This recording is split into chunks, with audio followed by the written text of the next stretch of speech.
Olá, meus amigos, tudo bem com vocês? Bem-vindos ao nosso terceiro encontro do nosso curso, da nossa semana especial chamada de Mãos Dadas com Direito Tributário, para que você possa clarificar um pouco mais, se aprofundar em temas muito sensíveis da matéria do direito tributário, para você ver, na verdade, que o tema não é tão complexo assim, não é tão difícil, mas merece sim um cuidado, uma aprofundada especial. E hoje nós separamos aqui um tema muito instigante e do momento dentro da área tributária, que é a questão do mero inadimplemento, né? Os perigos do mero inadimplemento. Hoje, o que mais se fala no mercado é a questão do planejamento tributário. A possibilidade de você rever operações, você rever sistemas da sua empresa que possam propiciar uma redução da carga tributária e, com isso, você pagar menos imposto. Isso não é proibido, não há nenhuma lei que impeça o planejamento tributário, embora ainda nós não tenhamos uma lei, uma norma muito eficiente que trate sobre pontos obscuros. Então, por isso, muitas vezes, inclusive, o auditor fiscal, né, o fiscalizador, ele acaba utilizando o Código Civil para nortear os negócios jurídicos que pautaram aquela economia tributária. É claro que a mera economia não pode ser motivo para a redução, né, para o planejamento tributário. Além da economia que você fará, também teremos aí, né, um aumento de capacidade de entrega da empresa, uma melhor eficiência dos processos. Então há que existir um propósito negocial nessa atividade. Mas aqui, na verdade, o que eu queria tratar com você nesse próximo minuto é a respeito da responsabilidade do sócio, a responsabilidade por aquele que assina pelo planejamento tributário dentro das organizações. Ou seja, você vai com foco na empresa, na economicidade tributária, na verificação de oportunidades de redução da carga, só que isso pode recair com responsabilidade para o sócio administrador.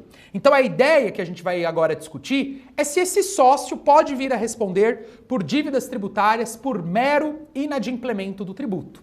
Nós já vamos fazer aqui uma diferenciação importante com relação a mero inadimplemento e a efetiva sonegação. Inclusive, o Supremo Tribunal Federal, no finalzinho do ano passado, de 2019, trouxe uma nova compreensão sobre esse universo. Possíveis administradores serem condenados não só em âmbito tributário a ressarcir os cofres públicos por essa tal economia, mas também responderem penalmente pelo ato praticado, pela conduta praticada, ou seja, a criminalização do mero inadimplemento. E aqui está o ponto sensível para que nós possamos entender.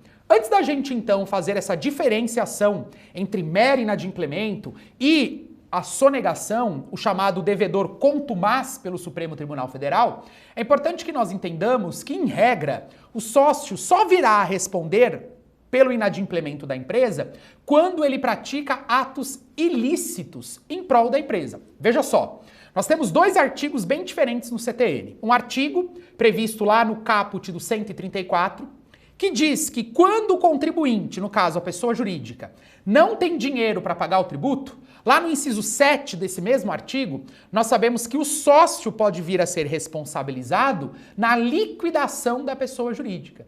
Então, quando a pessoa jurídica será liquidada de forma regular, o sócio pode vir a ser responsabilizado na liquidação, mas não no mero inadimplemento da pessoa jurídica.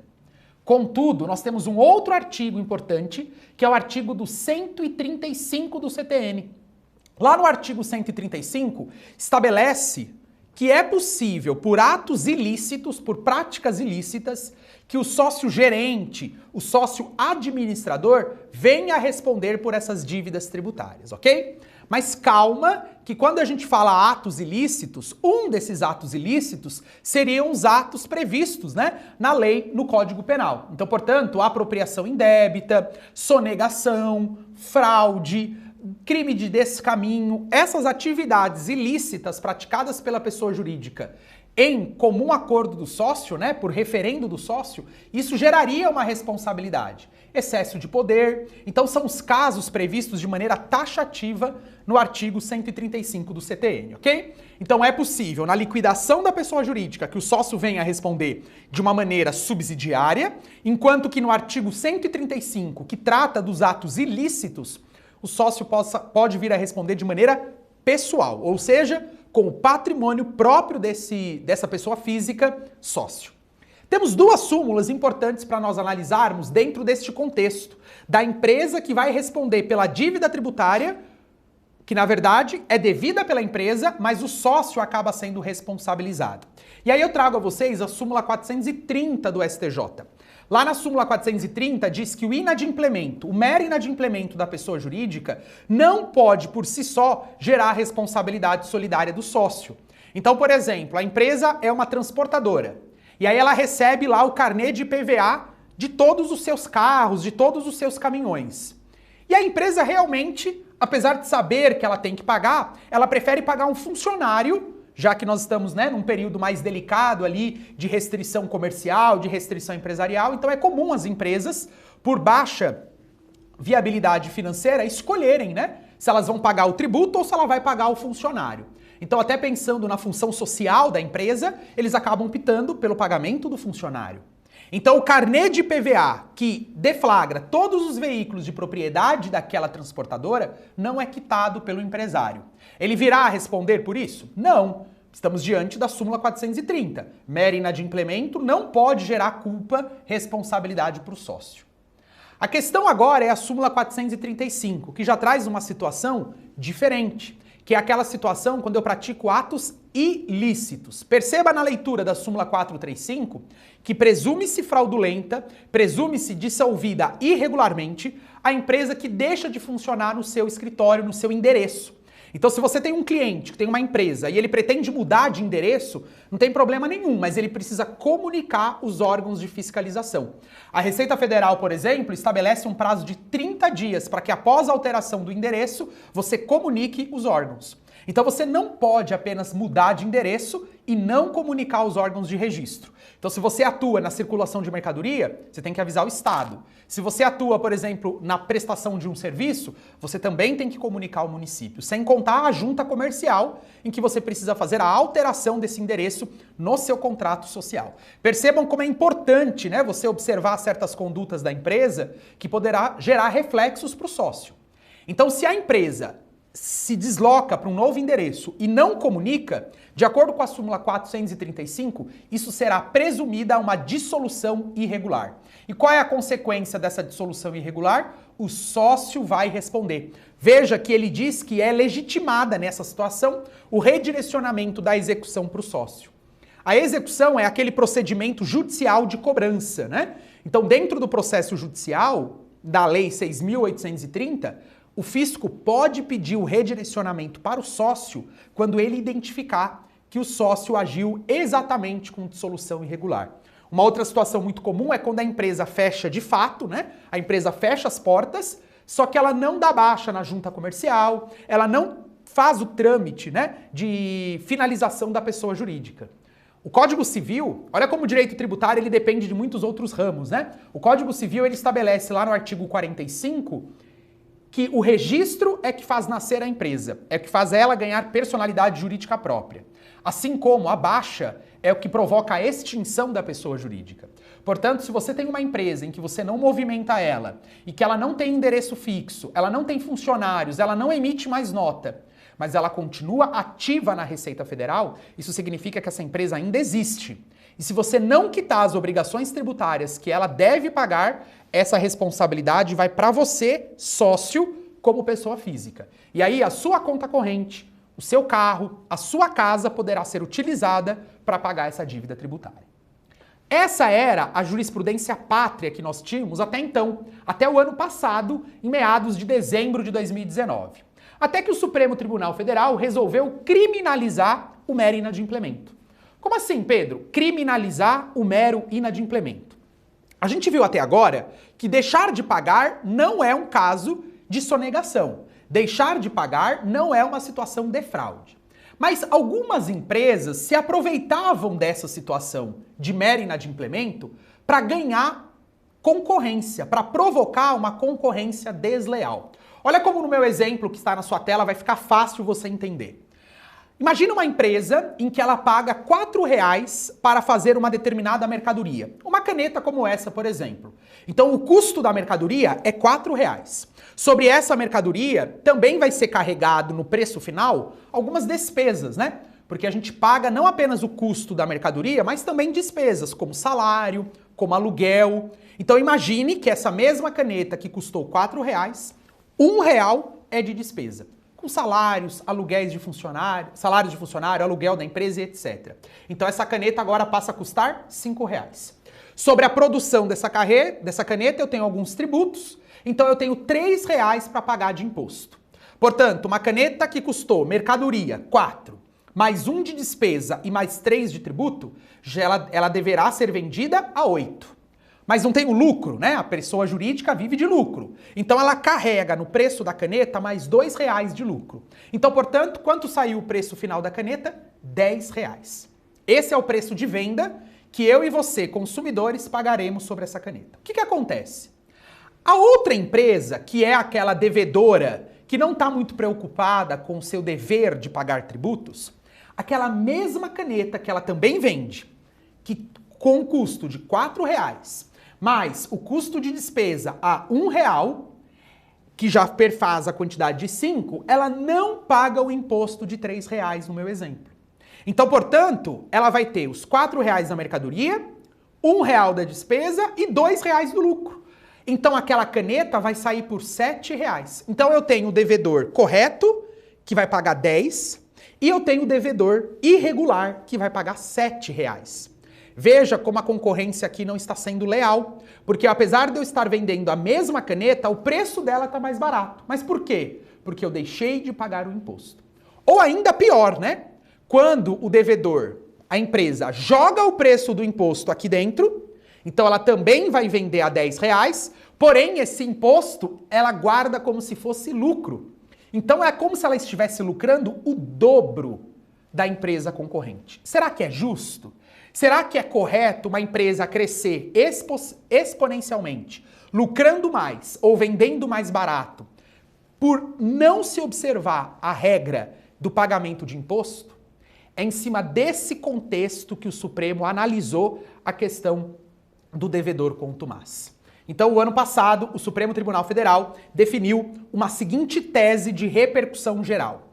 O contribuinte que, de forma contumaz e com dolo de apropriação, deixa de recolher o ICMS cobrado do adquirente da mercadoria ou serviço, incide no tipo penal do artigo 2º, inciso 2, da Lei de Crimes Tributários, que é a Lei 8.137. Repare que essa decisão é recente, é de dezembro do ano passado. Vamos analisar então aqui uma diferenciação importante entre o contribuinte inadimplente e o devedor contumaz. Doutores, o devedor contumaz é aquela pessoa que age primeiramente com dolo. O que é o dolo? O dolo, doutores, é quando mora a intenção. O artigo 18 do Código Penal, ele estabelece que quando a pessoa age com dolo, age com intenção, ou assume o risco da prática daquele ato, se caracteriza a presença do dolo. Então, aquele empresário que sabe que a empresa não vem pagando imposto e faz isso com consciência, faz isso de maneira reiterada, assumindo os riscos que esse inadimplemento pode gerar, ele está agindo com dolo. Mas pior, ao invés dele assumir a carga tributária, ele repassa ao terceiro, ele repassa ao consumidor, ao adquirente, o imposto devido. Prestem atenção nisso. Ou seja, aquele que está comprando a mercadoria, aquele que está comprando, que é o adquirente, entenda-se, o consumidor, ele verifica na nota que houve o destaque do imposto, como se a empresa estivesse recolhendo.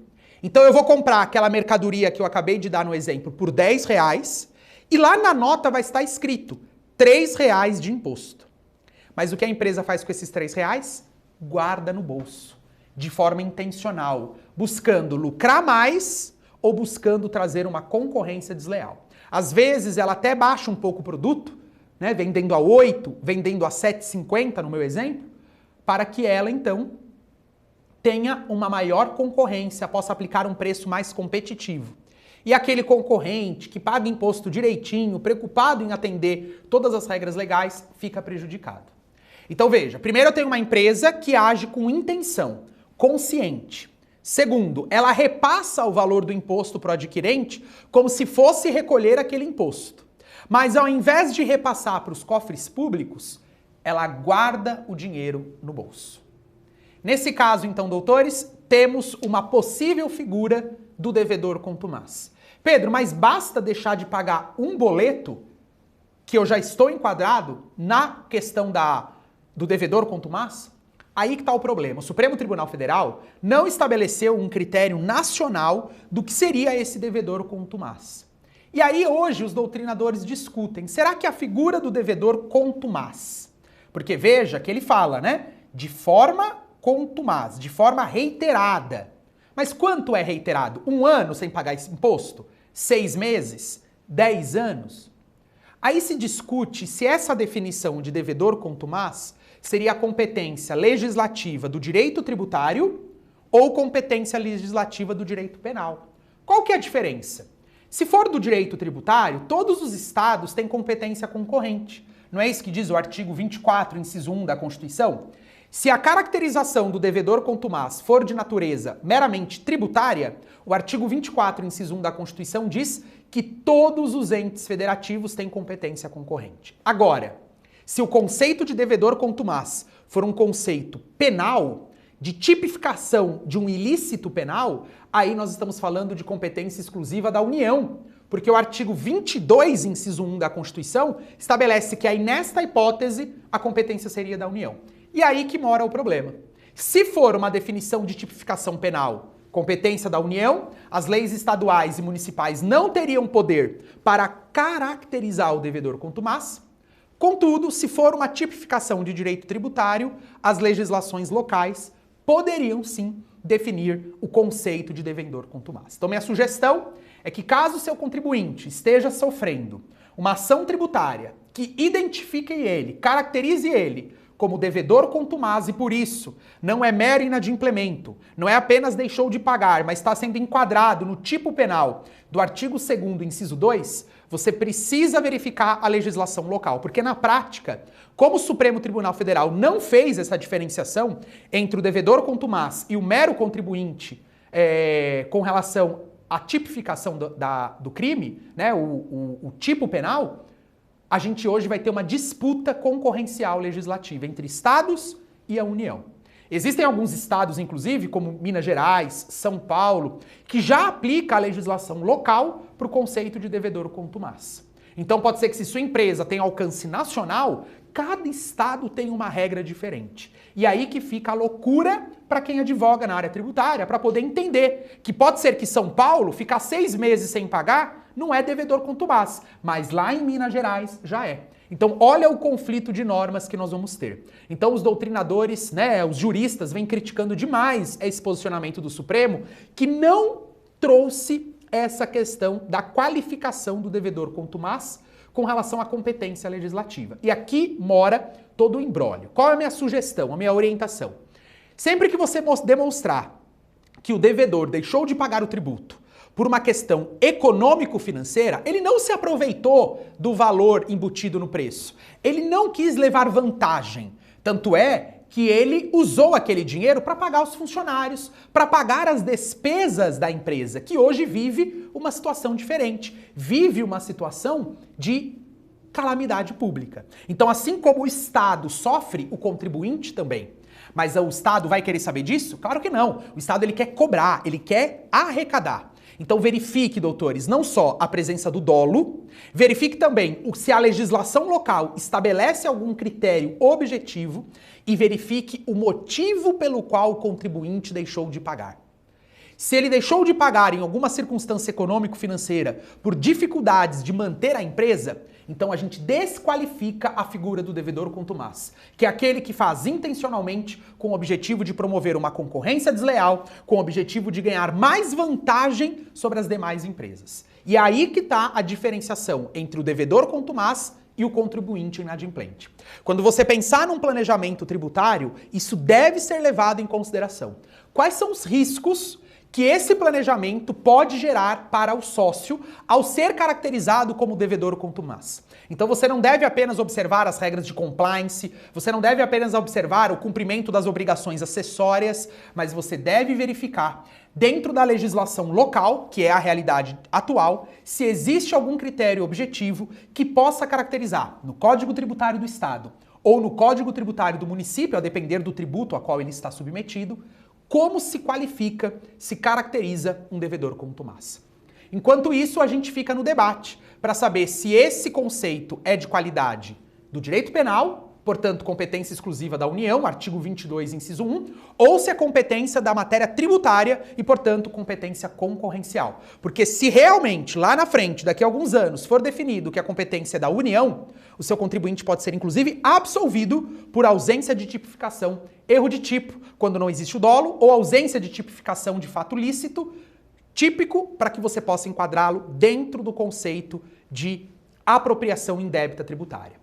Não esqueça que nós temos a apropriação indébita comum, prevista no artigo 168 do Código Penal. Nós temos a apropriação indébita de tributos previdenciários, previstos no artigo 168A do Código Penal. E nós temos o crime de apropriação indébita tributária, prevista na Lei 8.137, conhecida como a Lei dos Crimes contra a Ordem Tributária. Aproveito para te dar mais uma atualidade para você marcar aí nas suas anotações. Um projeto de lei que tramita agora no Senado Federal, que na verdade já tramita desde 2017. O projeto de lei do Senado, da senadora Ana Amélia, de número 284/17. Projeto de lei no Senado 284/17, da senadora Ana Amélia, do Partido Progressista, que trabalha exatamente critérios nacionais, um dos temas, né, para a caracterização dessa diferenciação importante entre mero inadimplemento e o devedor contumaz. E cuidado, pessoal, que de acordo com o artigo 2º, inciso 2, a pena privativa pode ser, inclusive, pena privativa de liberdade. Então fique muito seguro e consciente de que atos que você pratica no planejamento tributário, se não forem bem observados, poderá gerar a caracterização do devedor contumaz. E você pode atuar, inclusive, de maneira preventiva. Hoje nós temos o site da Receita, e eu vou deixar aí para vocês o link, onde você pode consultar se a empresa está devedora de tributos. Se ela está devedora de tributos, você pode planejar junto com ela como negociar aquela dívida, como reduzir o valor do imposto a pagar. E aí você não pode perder a nossa quarta aula, porque na quarta aula eu vou falar sobre os limites das multas punitivas. Como funciona em matéria tributária, além do tributo a pagar, os limites das dívidas punitivas. Porque se o contribuinte está sendo cobrado dentro, talvez, desse cenário de inadimplemento que pode gerar a responsabilidade do sócio, só que as multas estão ultrapassando os limites fixados pelo Senado, pelo Supremo Tribunal Federal, você tem aí mais uma oportunidade de reduzir a carga tributária do seu cliente e já demonstrar a ele um proveito econômico, ok? Então não esqueça que hoje o mero inadimplemento deve ser observado com critérios muito claros de diferenciação entre o contribuinte inadimplente e o devedor contumaz. Espero que essa aula tenha agregado para você poder clarificar um pouco melhor como funciona hoje os riscos do mero inadimplemento, principalmente a responsabilidade do sócio-gerente, e a gente continua aqui de mãos dadas para a gente esclarecer e deixar muito mais fácil a matéria do direito tributário como ela é, tá bom? Um grande abraço para você e até o nosso próximo vídeo.